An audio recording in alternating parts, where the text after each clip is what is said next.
So hello Poke fans, welcome back to the channel and welcome back to the another episode of Pokemon Radical Red।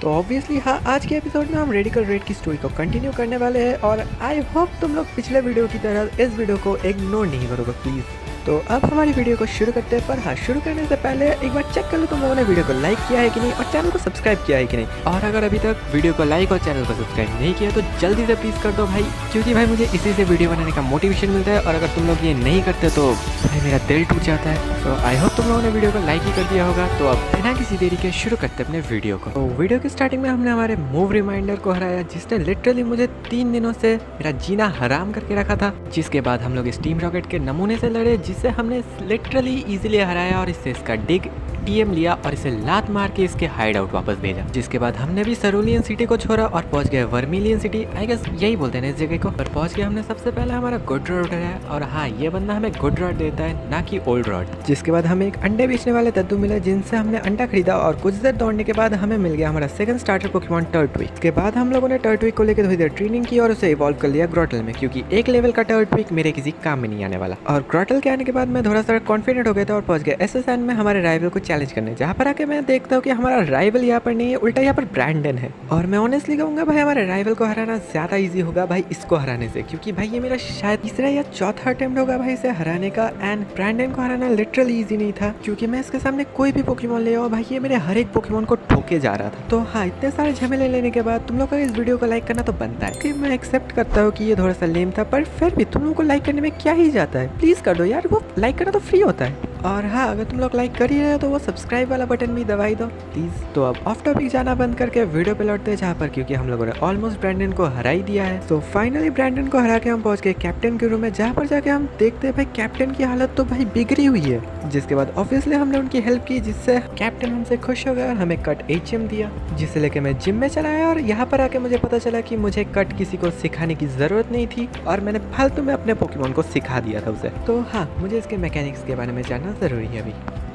फिर से एक बार of topic को छोड़कर video पे लौटे, जहाँ पर हम लोगों ने ल्यूटेनेंट सर्च के साथ बैटल शुरू की। तो हमने शुरुआत की हमारे प्राइमेप के साथ, जिसने एक पोकेमॉन को डाउन कर दिया और उसके बाद खुद भी शायद शहीद हो जाता अगर मैं चेंज नहीं करता तो। जिसके बाद मेरा निडोकिंग आया और ल्यूटेनेंट सर्च ने अपने इस मोटे से मेंढक को बुलाया, जिसके सामने मुझे लगा था मेरा निडोकिंग 1 हिट KO कर देगा, बट ये सर्वाइव कर गया, जिस वजह से मुझे अपने ग्रोटल को बुलाना पड़ा, जो कि आते ही पैरालाइज हो गया। पर हाँ, उसने इस मोटे से मेंढक को फाइनली हरा भी दिया। जिसके बाद ल्यूटेनेंट सर्च ने अपने वाइकाबोल्ट को बुलाया, जिसके बदले में मैंने अपने चारमैंडियन को बुलाया, जो कि लिटरली इस बग का कुछ भी नहीं उखाड़ पाया और खुद KO हो गया। तो इसी वजह से मुझे अपने निडोक्विन को बुलाना पड़ा, जिसने इस बग को इजीली हरा दिया। एंड मैं अभी अगर सोचता हूँ तो मुझे चारमैंडियन को शायद चुनना ही नहीं चाहिए था इस बैटल के लिए, क्योंकि इसके बाद ल्यूटेनेंट सर्च ने पूरी रहमदिली छोड़कर मुझ जैसे एक बच्चे के सामने अपने मेगा मैग्नेट्रिक को चुन लिया। गारंटी है भाई इस बंदे में शर्म नाम की कोई चीज़ ही नहीं है। जिस बंदे के पास अभी तक 3 बैचेस भी नहीं है, उसके सामने ये बंदा मेगा इवॉल्व पोकेमॉन का यूज़ करे। भाई थोड़ी सी तो शर्म करो। ऑब्वियस सी बात है भाई, इसके मेगा इवॉल्व पोकेमॉन ने मेरे कई सारे पोकेमॉन्स की धज्जियां उड़ा दी। भाई इसके मेगा मैग्नेट्रिक को देख के भाई मैंने लिटरली सोच लिया था मैं ये मैच नहीं जीत पाऊंगा, पर फिर भी आखिर तक मेरे पिकाचू ने इसे हरा ही दिया। And literally thanks to my Pikachu मुझे ये जिम मैच मिला। जिसके बाद मैं फिर से कोई ब्यूटी सिटी आया फ्लैश HM लेने, जिसके बाद मेरा प्राइम इवॉल्व हो गया एनाइलेप में, वो भी बिना रेज फिस्ट के। कैसे हुआ भाई ये? और कुछ देर की ट्रेनिंग के बाद मेरे और कुछ पोकेमॉन्स इवॉल्व हो गए एंड फाइनली थैंक गॉड मुझे और कुछ फुल इवॉल्व पोकेमॉन्स तो मिले। एंड इसके बाद मैंने अपने पिकाचू को जानबूझ के अलोनोन राइचू में इवॉल्व किया, क्योंकि इसके बाद मुझे विटनी से भी लड़ना है और विटनी कोई इजी डील नहीं होने वाली। इतने सारे एवोल्यूशन होने के बाद मैंने विटनी को चैलेंज किया और मैं सच बोलूँ, अगर भाई ये वीडियो के लिए और बाकी की चीज़ खुद सोच लो भाई, हर चीज़ मैं थोड़ी वीडियो में बोल सकता हूँ। तो ठड़क को साइड में रखते हुए वीडियो में फिर से एक बार लौटते हैं, जहाँ पर हमारे चार्जर्ड ने विट्टी के एक पोकेमॉन को हरा के खुद भी शहीद हो गया। जिसके बाद मैंने अपने नूब होने के पहचान को प्रूव करते हुए इस पोकेमॉन जिसका मैं नाम तक नहीं ले पा रहा उसके सामने मैंने एनाइलेप को चूज किया, जिस वजह से मुझे अपने राइचू को बुलाना पड़ा, जिसने इसके डंसपार को पहले तो पैरालाइज किया, उसके बाद कुछ साइकिक के यूज में फाइनली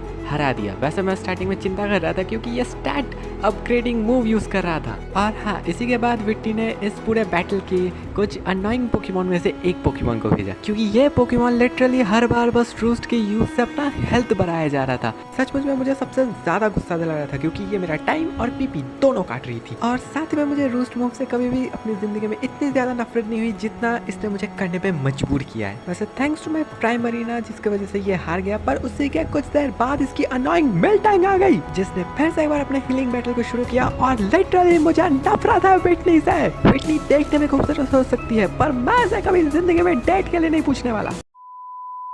वैसे थैंक गॉड ये बैटल खत्म हुई, क्योंकि मैंने जितना स्क्रिप्ट लिखा था सब कुछ उलट पुलट हो गया। तो फिर से एक बार वीडियो पे लौटते हैं, जहाँ पर लिटरली मैं 1-2 घंटे बाद वीडियो पे लौट रहा हूँ। भाई इसने मेरा फ्रस्ट्रेशन का हालत बिगाड़ दिया था। तो वीडियो में हम लोग आ चुके हैं रॉक टनल में, जहाँ पर आके मैंने पहले इस टनल को लाइट से भरा, क्योंकि मुझे अंधेरे से डर लगता है। जिसके बाद थोड़ी सी ट्रेनिंग करते हुए मेरा एक पोकेमॉन इवॉल्व हो गया, और उसके बाद हम एक ऐसी जगह पर पहुंचे जहाँ से मैं एक लेजेंडरी पोकेमॉन को देख सकता था, पर उसे पकड़ नहीं सकता था। इस वजह से हमने हमारे दिल पे पत्थर रखा और रॉक टनल के बाहर आ गए। जिसके बाद हम लोगों ने दिन होने का इंतजार किया और चले गए लेवेंडर टाउन में, क्योंकि ये भूतों का शहर है जहाँ पर मैं रात में जाने से 1000 बार सोचूंगा। पर अलग बात यह है कि मुझे आखिर तक पोकेमॉन टाउन में जाना ही पड़ा। पर भाई लिटरली मुझे यहाँ पर आके भूतों के दर्शन हो गए, जिसके वजह से ओह माय गॉड, मैं दूसरी बार इस टावर पे नहीं आने वाला लिटरली। फाइनली भूतों से बचते बचाते हुए हम फाइनली पोकेमॉन टावर के बाहर आए, जिसके बाद मुझे एक ऑर्डिनो ट्रेनिंग अंकल मिले, जिनके साथ हम लोगों ने बहुत देर तक ट्रेनिंग की और कुछ पोकेमॉन्स को इवॉल्व किया। जिसके बाद मैं सीधा भाई लेवेंडर टावर से भाग गया और अंडरग्राउंड रोड को पकड़ते हुए हम लोग पहुंच गए सेलेडॉन सिटी, जहाँ पर जाके फाइनली मैं थोड़ी सी रिलीफ की सांस ले पाया। वैसे अलग बात है कि मेरी लालच ने मुझे बीच में थोड़ा सा रोक लिया था, पर फिर भी हम लोग पहुंच गए सही सलामत सेलेडॉन सिटी। जिसके बाद सबसे पहले हम लोगों ने ईवी को उठाया,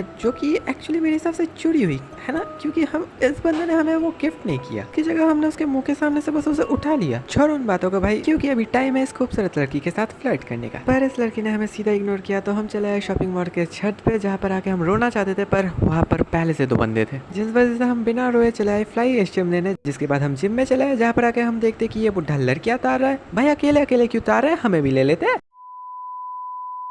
ओके सॉरी, ये थोड़ा ज़्यादा ही ऑफ टॉपिक हो गया। तो अब वीडियो पे लौटते हैं, जहाँ पर हमने एरिका के साथ बैटल शुरू की, जो कि फिर से एक खूबसूरत लड़की है। और हाँ, मैं इतना ज़्यादा खुश हूँ कि मैं इसे गारंटी डेट में लेके जाऊँगा कि ये मुझे 1000 बार रिजेक्ट ही क्यों ना कर दे। आई होप ये मुझे 1000 बार रिजेक्ट नहीं करेगी, क्योंकि इतना रिजेक्शन तो मेरा हार्ट नहीं सह पाएगा यार। आई होप शी से यस, बट मुझे इसे हराना तो पड़ेगा, क्योंकि जिम बैच तो चाहिए यार। लीग को तो पार्टिसिपेट करना ही पड़ेगा ना, वरना प्रोफेसर ओक नौकरी से निकाल देंगे, और बिना नौकरी के मुझे नहीं लगता कोई भी पटेगी मुझसे। पर हाँ, तुम लोग मेरी मदद कर सकते हो इस वीडियो को लाइक करके, क्योंकि एक like equal to 1 good wish for me. वैसे हाँ, मुझे सडनली रियलाइज हुआ कि मैं बहुत देर से फालतू में ऑफ टॉपिक में बात कर रहा हूँ। तो हाँ, फिर से एक बार वीडियो पे लौटते हैं, जहाँ पर ऑब्वियसली एरिका ने भी एक मेगा इवॉल्व पोकेमॉन चुन दिया हमारे सामने। मेरी फुटी किस्मत, मैं इसके सामने खुद को बच्चा भी नहीं कह सकता, क्योंकि वरना प्रपोज करने पर ये मुझे ना कर देगी। इस वजह से मुझे अपनी किस्मत को कोसते हुए इसे चुपचाप हराना पड़ा। और हाँ, ये इजीली हार गई, क्योंकि ऑब्वियसली मेरा चार्जर्ड भाई इसी जिम के लिए सबसे ज्यादा स्ट्रॉन्ग पोकेमॉन है। और इसे हराने के बाद मैंने इसे फाइनली डेट के लिए पूछा, तो इसने मुझे हाँ कह दिया। रियली किसी पहली बार किसी लड़की ने मुझे हाँ कहा है। इसे सुन के मैं खुशी हो रहा था कि इसने मुझे अपना छोटा भाई कह दिया। इसको बोलते भाई पॉकेट में दुख लेना। इसने मेरा प्रपोजल तो एक्सेप्ट किया, पर गंदी तरीके से दिल तोड़ा। तो हम हमारा टूटा दिल लेके चले आए दादा दादी के घर, जहाँ पर उन्होंने हमें चाय पिलाई और कुछ पोकेमॉन अंडे दिए। वो अलग बात है, हमें अंडे खरीदने पड़े, पर पैसों से नहीं, शार्ट से, जहाँ से हम लोगों ने 3 ग्रास स्टार्टर्स एग लिए, जिनसे हमें हमारे 3 नए ग्रास स्टार्टर पोकेमॉन्स मिले, जिनमें से ऑब्वियसली मैं बल्बासौर को अपने टीम में रखने वाला हूँ। बाकी कोई भी मेरे टीम में नहीं रहने वाला, सॉरी टू से दैट। तो कुछ देर तक अपने बल्बासौर के साथ ट्रेनिंग करते हुए मेरा बल्बासौर पहले इवॉल्व हो गया आइवीसौर में, और कुछ ही देर बाद इवॉल्व हो गया वीनासौर में। इसके बाद हम लोग वापस आ गए एक बार वर्मिलियन सिटी में, क्योंकि यहाँ पर ये बंदा शार्ट्स के बदले में फॉसिल पोकेमॉन दे रहा था, जहाँ से मैंने अपने फेवरेट फॉसिल पोकेमॉन में से एक अमोरा को लिया। इसे लेके मैं वापस आ गया सेलेडॉन सिटी। और साथ ही में मैं इस वीडियो को यहीं तक रख रहा हूँ, क्योंकि मुझसे इससे ज़्यादा ना स्क्रिप्ट लिखी गई है, ना ही गेम प्ले की गई है। तो अभी तक वीडियो को लाइक नहीं किया तो लाइक करो, चैनल पर नहीं तो सब्सक्राइब करो। मिलते हैं नेक्स्ट वीडियो में, तब तक के लिए बाय बाय।